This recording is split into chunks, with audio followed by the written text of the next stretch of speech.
Okay. Hello everyone, and welcome to theCUBE's live coverage of the Snowflake Summit 2026 here at the Moscone Center in San Francisco.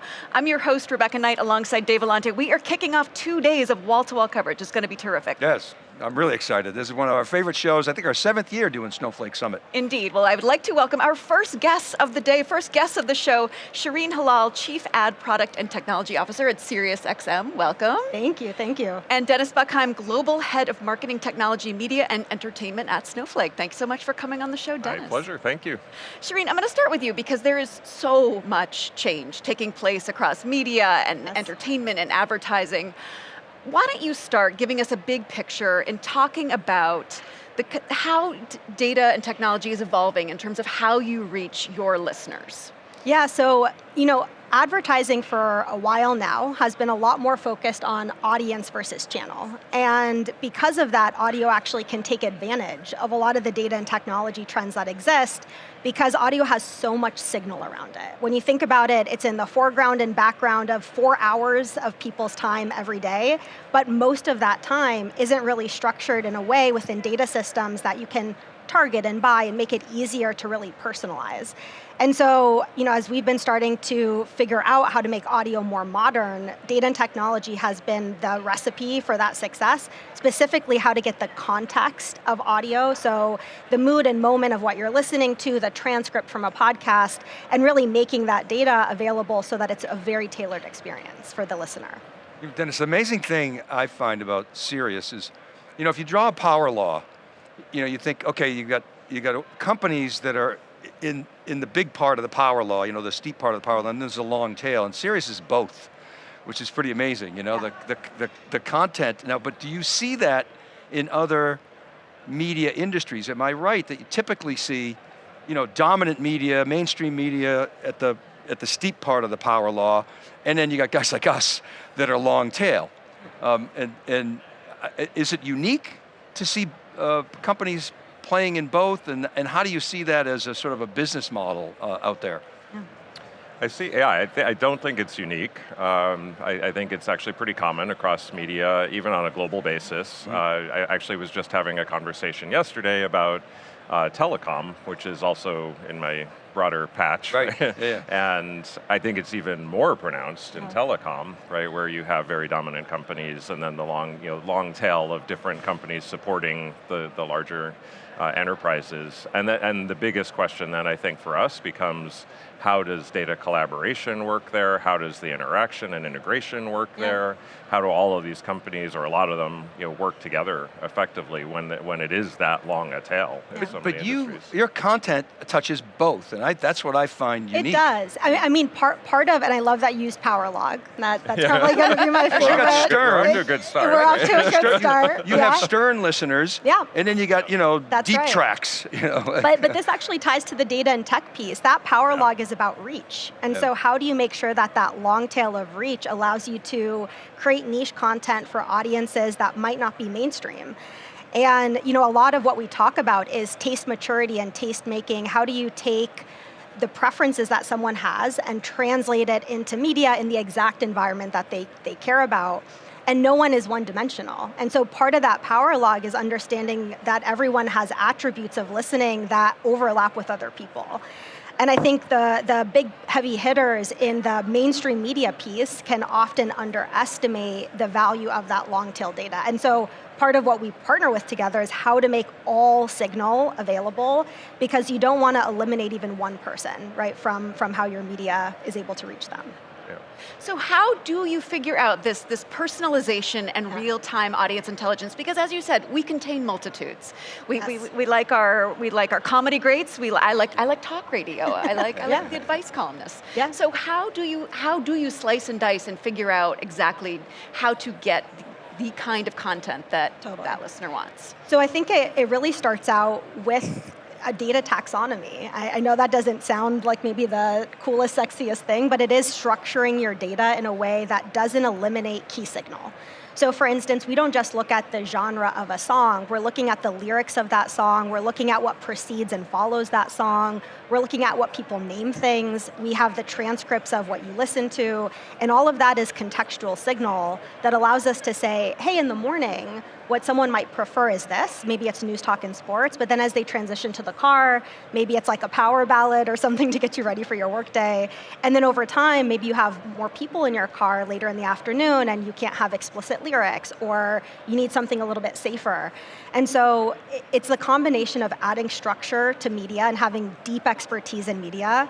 It's finding partners with similarly deep expertise, right? We try to look for ecosystem partners like a Snowflake or a YouTube that are committed to the role of making media more personalized, and then working together to co-develop a solution. Can I add to that? I think it's, yes, I think taxonomy is sexy again, right? If it ever was, right? And it's Power log and taxonomy. Yeah, we're again off to a wonderful start. Actually, I just came back from a trip to Korea and Japan for work, and had a bunch of meetings there where the biggest topic that came up time and time again was ontology. So getting even more specific, right? Oh. And we talk about the semantic layer. We actually just announced Cortex Sense, right? So there's an intelligence in just defining the semantics of what do all of these words ultimately mean for your business, and then building on top of that. So first it's understanding the whole kind of corpus of everything that you do with your customers, everything you do across your business, and then it's really understanding your customers, I think, on top of that. So we talk a lot about a customer 360, and really fully understanding everything you can about your customers from the data you have and from third-party data that can be connected to the data you have, and then building on top of that, to really essentially fully get to personalization, to get to ad targeting and personalization of content, to get to measurement. But it's all of these, you keep stacking these blocks basically to build that out. Well, it's interesting, we throw around these terms like context and taxonomy and ontology. Sanjeev Mohan just wrote a piece, he's on LinkedIn, Sanjeev Mohan, and he explained all this stuff and how it relates, and he used a laptop as an example, Mac, the model number, et cetera, but then got into deeper concepts like ontology and how you can then use that to personalize. So maybe 3 or 4 years ago, we would think of SiriusXM, Snowflake's vision was the app store for data, data apps. Yeah. It's dramatically evolved now into sort of AI and trust and governance, all these words we're throwing around like ontology and being able to personalize. So over the last couple of years, how has that affected your ability to meet your mission? I think the first one is being more open about what other data inputs into our own. So in a world where we just operate in a closed environment and we only observe the media and the listening behavior that happens directly in our cars, directly in our app, you are eliminating a huge percentage of time.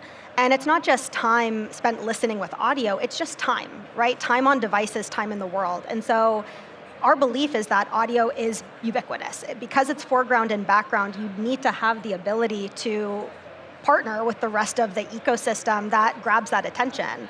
And so probably the number one thing you've seen from us over the past 12 to 18 months is that commitment. So named marquee partnerships, first of their kind relationships with partners like a YouTube, like a Snowflake, to say we are committed to making the audio data accessible.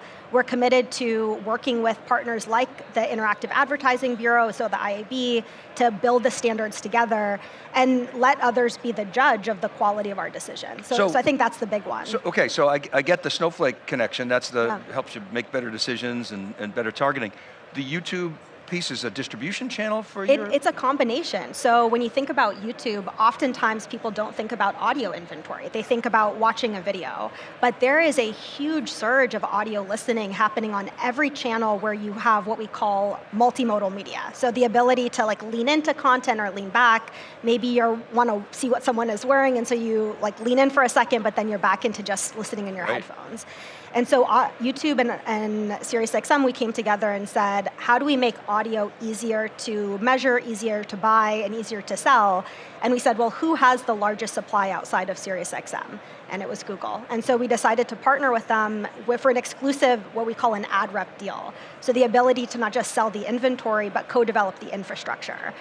So this is really us going far beyond owning the audio media into building the technology with big partners to say, this is really going to be an open ecosystem. So I'm picturing I'm picturing a customer who, as you said, has this ambient noise of audio, whether they're either tuned into their news program or listening to a power ballad or doing carpool, but also having some pop song going on in the background, and then this big word cloud of all the words that they're ingesting. That's right. And talk a little bit about how what you're able to unlock by getting that kind of data about the customer and about the insights you're able to discern. It's discovery, right? I think personalization is so hot all the time, right? But people often on the technology side see personalization and discovery at odds with each other. Because to personalize, you have to fundamentally limit your option set of what you're showing to someone. And so really what this allows us to do is to introduce a new host, a new song, a new show, and know you will like it. And often when people think about SiriusXM in the car, they forget we have music streaming services like Pandora, and those are systems with real-time feedback loops.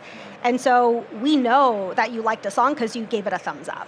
And so the ability to make things likable and relatable very quickly without a lot of load on the user, like search. Search is very outdated. Like the idea that you have to type something in and you're clicking buttons on a screen, it's like, wow, we really haven't matured much.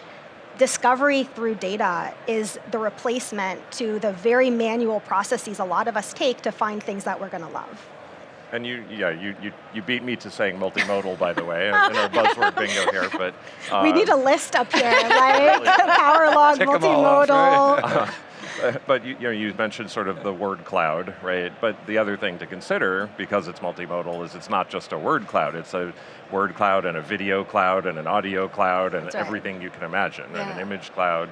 So figuring out how to deduce the right context, the right insight from each of those pieces of content, and then map it to which users, which customers are going to care about it ultimately, and how do you build on it, and even learn from it to better define your content programming strategy, right, is pretty fascinating. So let me pick up on that, because Sherene, what you were saying about the web browser typing into a Google search, I mean, it doesn't make any sense. When I think about Snowflake Intelligence, I think about, okay, that's going to be a new way in which your customers interact. I know I'm interacting, of course, with agents and LLMs, and so how do you envision your system, if I can call it that, learning from the sort of traces, the exhaust of your users, and then having that feedback loop?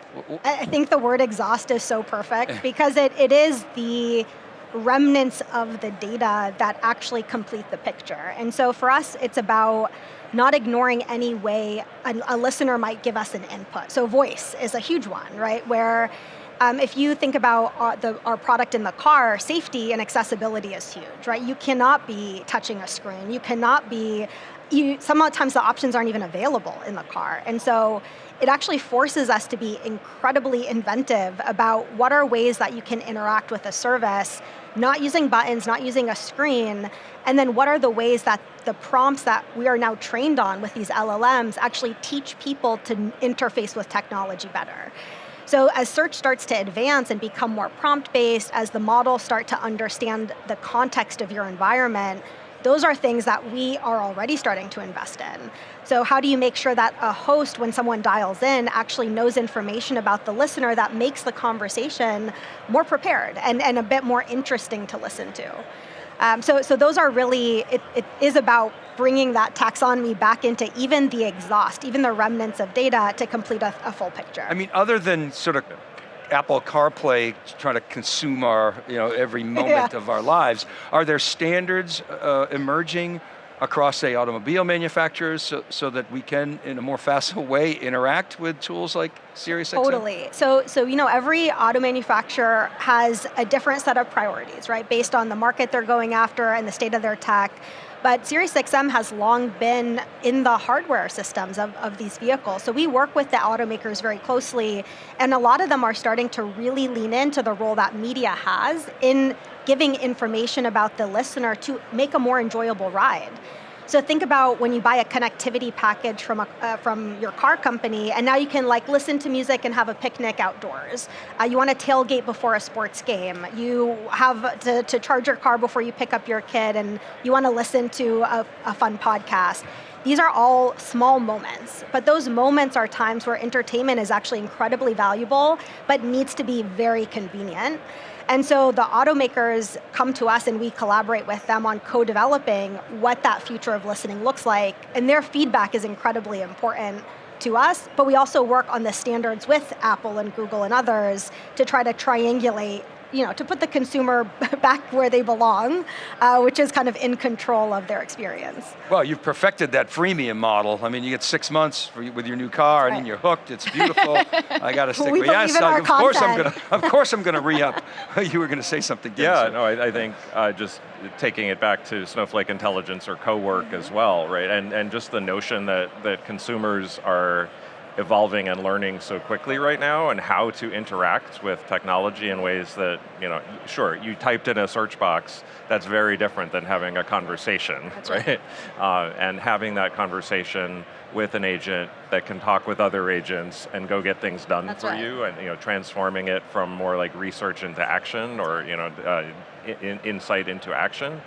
Just the opportunity that we talk about, just democratizing intelligence and getting the tools in the hands of thousands of business users within, hundreds of thousands and millions ultimately, but within any decent sized company, you got, every business user can have access to these tools, but needs to learn how to interact, how to interrogate and in that conversation, right, to get to something that they're going to find most useful.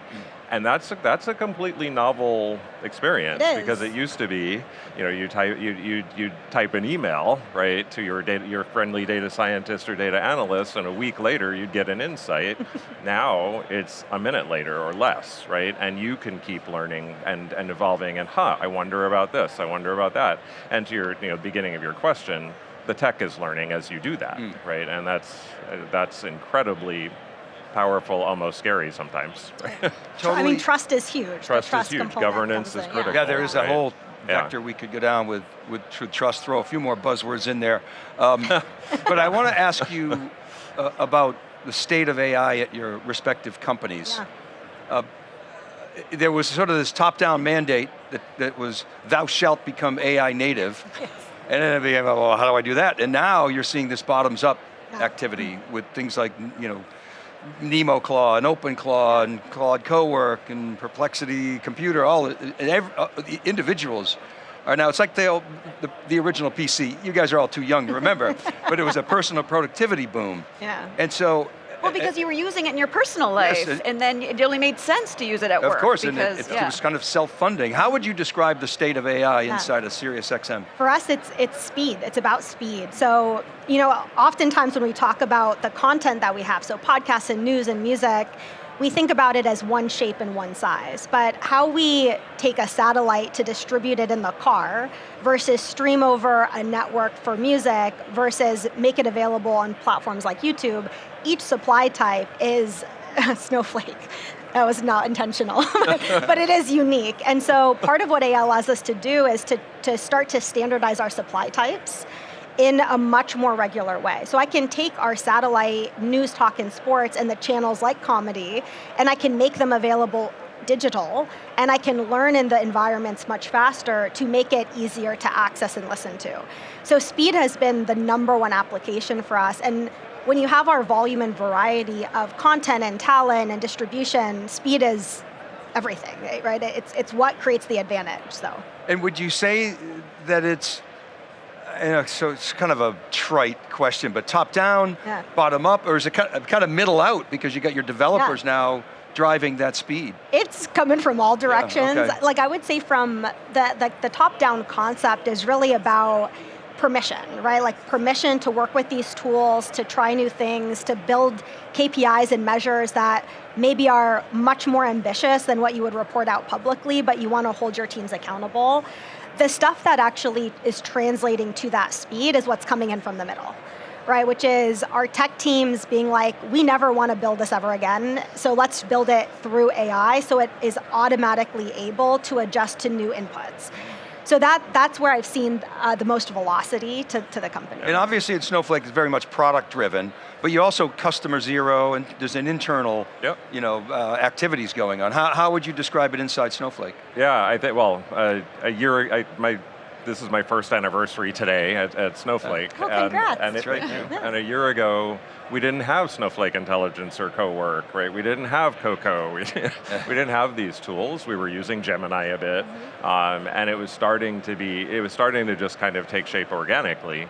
But the push, and I think it came from top down and bottom up in our case, that from Sridhar on down saying, okay, you have to take advantage of our own tools, and of course we allow the use of all these different wonderful models that are evolving so quickly, so using the tools on a day-to-day basis for everything from insights to development happened ridiculously quickly, and I mean, I've never seen anything like it.